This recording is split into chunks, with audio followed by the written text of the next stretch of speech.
Welcome to the next episode of Decants with D. Today we are discussing the other huge grape in France, in America, Merlot. I am Dietmar Ostermann. I am your host this afternoon, and I'm the regular guy from Long Island. Merlot is a huge grape. It's probably the second most popular grape in the world after Cabernet Sauvignon. That's arguably. It's produced in France. A lot of the annual production of Merlot happens in France. Second is California or America in totality. Third is Italy. Fourth is Spain. But you can also find it in places like Australia or Chile. There's a lot of places around the world where they're planting Merlot grapes right next to Cabernet Sauvignon and other grapes. In fact, it has two lives, so to speak. It is less tannins than a Cabernet Sauvignon. Some people refer it to the Merlot as a sister grape of Cabernet Sauvignon. So it's much more of a easy drinking afternoon beginner red wine than the much more heavy, much more tannins oriented Cabernet Sauvignon. The other purpose is it's a perfect wine for blending. So for instance, if you think about some of the biggest wines in the world, like a Chateau Petrus out of Bordeaux is blended with Merlot, or out of Italy, one of the big Super Tuscans, the Onalaya, blended with Merlot. So it has these dual purposes, and therefore it is a very, very popular grape. Typically, middle acidity, medium body, not as full body as a Cabernet, medium tannins, not as much tannins as a Cabernet. Fruit-wise, it's a little bit more black cherry, blueberry, plum maybe, definitely some vanilla you often find. And then the older Merlot, the more 5 to 10 year aged Merlots have flavors of coffee or hints of leather or hints of chocolate in them. The grape became a little bit unpopular at around 2000. I think it coincides with this famous California wine video coming out called Sideways. I encourage you to take a look at that video. And in that video, the main actor flips out when his friend, who's trying to have another nice 1 week in the wine country before he's getting married, is trying, in addition to Cabernet and Pinot Noir, also Merlot. And this other friend flips out every single time he's trying to pull out a Merlot bottle. And that clearly had an effect, I believe, doing that here for sure the next 2-3 years after, on how much Merlot was sold, certainly in America. Food pairing wise, it goes well because of the tannin structure with spicy food. So you can easily drink it with a taco or with burritos. Also very recommendable with nicely spiced pork or with short ribs. Or you just drink it in the evening, having a little bit of mint chocolate. That all works well. I have selected for you 4 top-notch Merlots that I want to try with you. They are in a ascending level of price. The last one we are trying is the world famous, probably #1 Merlot producer in America, Duckhorn. You see, I also have this mega bottle from Duckhorn in the case. That's the one we are trying last. We are leading up to it. The first, right out of the box, is a 2017 young Merlot, the Markham. He got excellent ratings, both on Vivino as well as at Wine Spectator. So I'm anxious to try it and rate it for myself. This is a rather young wine, so the cork goes out very easily. The cork out! Okay. The bottle label, rather boring. I would give a knock on Markham to this. The color is purple. Light purple. That's typically how a Merlot looks like. Not as deep and dark as a Cabernet. So a little bit more on the see-through side. Fresh berry fruits already popping out as I am pouring this very young wine. Let's give it a sniffy sniff. Black cherry, vanilla, dark chocolate. Okay, next step. Let's give it a drink's beautiful now. Obviously very young, a good acidity in the mouth. Vibrant, the fruit is vibrant, that's the best word to describe it. Vibrant cherry, maybe a little bit of blueberry in there. Long finish, I'd say a racy finish. Some good tannins, not overbearing. Very pleasant, very drinkable.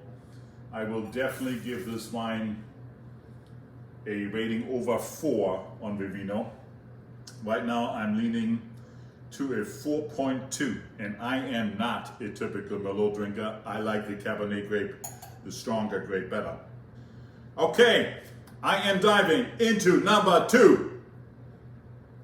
Sterling Vineyards, a unbelievable, elegant silver label in a dark, blackish type bottle. Very impressive. Now this wine is 2 years older. It's not the 2017, this is the 2015. Merlot you can drink easily up to 10, 15 years old. Cacao! Okay, I am pouring out the glass with the new wine. That way I don't need a second glass, just a little bit. Okay. This Merlot has a more full color. It is not as see-through as the Markham was. A little bit more cloudy in the glass. Strong lags, indicating high alcohol content. Sniffy sniff. I'd say I smell some raspberries here. Even it may be a little clove also in there. Okay, let's give it a whirl. Velvety, smooth, so I do like it. A little bit of oak comes out. Also a long finish, but a little bit of a drier finish. I like the Markham a tick better. I give this Sterling a 3.9 in my rating. Next, I'm very excited to try the Stack Sleep. Stack Sleep is one of the stalwart in my cellar on the Cabernet side. If you watch some of my Cabernet YouTube videos, you will see that I rated this and drank it the 2016 already. This is the 2016 Merlot. Never had it before. Italian masterpiece of equipment without any incidences today. Ooh, I see those legs are unbelievable. So color-wise, a little bit more closer to the Markham, maybe in between the two of them in terms of darkness. Looks good, color looks good. Let's give it a sniffy sniff. I would say this may be blackcurrant. I think it's a blackcurrant note. Very nice. I can already smell also some cassis, some leather possibly. Very interesting. I like the aromas. Let's give it a whirl.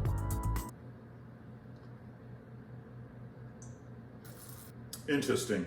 Once I have it on the palate, much more full-bodied.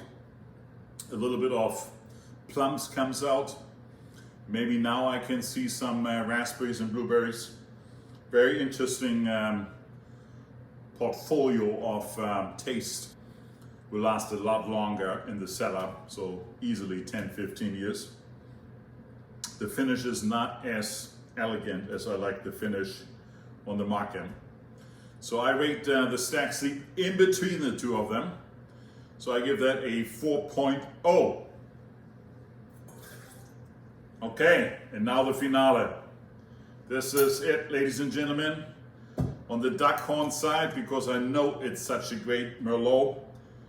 Probably the #1 Merlot in the country. I opened up 2014, so this is the oldest of the 4 wines. Italian masterpiece, 444, Duckhorn.